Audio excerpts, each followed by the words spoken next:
L'enseignement de la justification par la foi, selon lequel nous sommes sauvés par notre foi et non par nos actions, est une vérité fondamentale du christianisme réformé. Ce qui revêt de l'importance ici, ce n'est pas tant nos connaissances, croyances ou convictions, mais le contenu et l'objet de notre foi. En effet, nous pouvons détenir des connaissances, des croyances et des convictions sur de nombreux enseignements et religieux, politiques et philosophiques différents.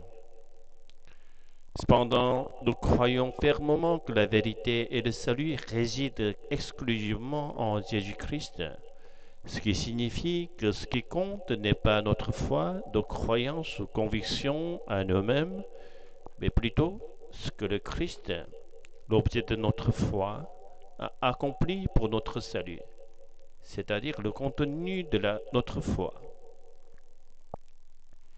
Calvin considère toute tentative visant à ébranler ou à détruire cette doctrine de la justification, le salut par la foi, comme l'œuvre de Satan, car attribuer la cause du salut aux actions humaines détourne la gloire qui devrait revenir à Dieu vers l'homme, conduisant ainsi les individus à des pensées vaines et à leur propre perdition. Institution de la religion chrétienne 3, 17, 1. Cependant, nous sommes des êtres pris au piège dans les raies de la ruse de Satan depuis Adam et Ève. En d'autres termes, même sans les machinations de Satan, la tendance à rechercher notre propre gloire et à idolâtrer l'humanité, nous-mêmes et les autres, est devenue une partie de notre nature. Cela signifie que nous ne pouvons pas simplement rejeter la responsabilité sur Satan et prétendre être des justes alors que nous sommes des pécheurs. Lors de l'événement de la crucifixion de Jésus, même si le pouvoir de Satan a été renversé du ciel, l'une des raisons pour lesquelles la volonté de Dieu ne se réalise pas sur cette terre est en partie due à notre propre responsabilité. Cela signifie également remettre en question le ministère qui se base sur l'enseignement selon lequel il y a des forces maléfiques derrière tous les malheurs.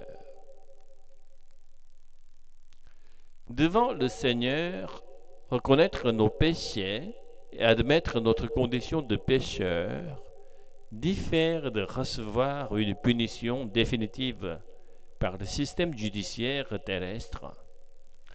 En confessant non seulement nos péchés, mais aussi notre identité de pécheur, nous attrapons en réalité le fil du salut venu du ciel à travers Jésus.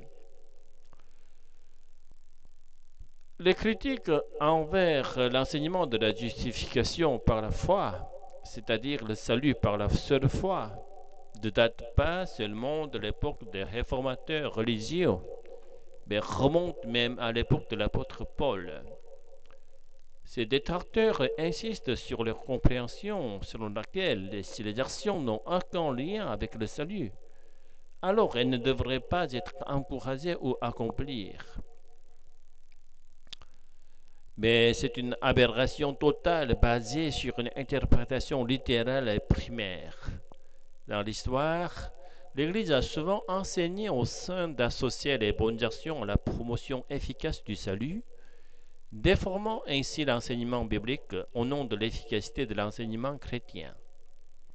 Nous sommes adoptés en tant qu'enfants de Dieu, non par nos qualités ou nos actions, mais uniquement par la grâce du sang de Christ, l'amour de Dieu et la présence du Saint-Esprit.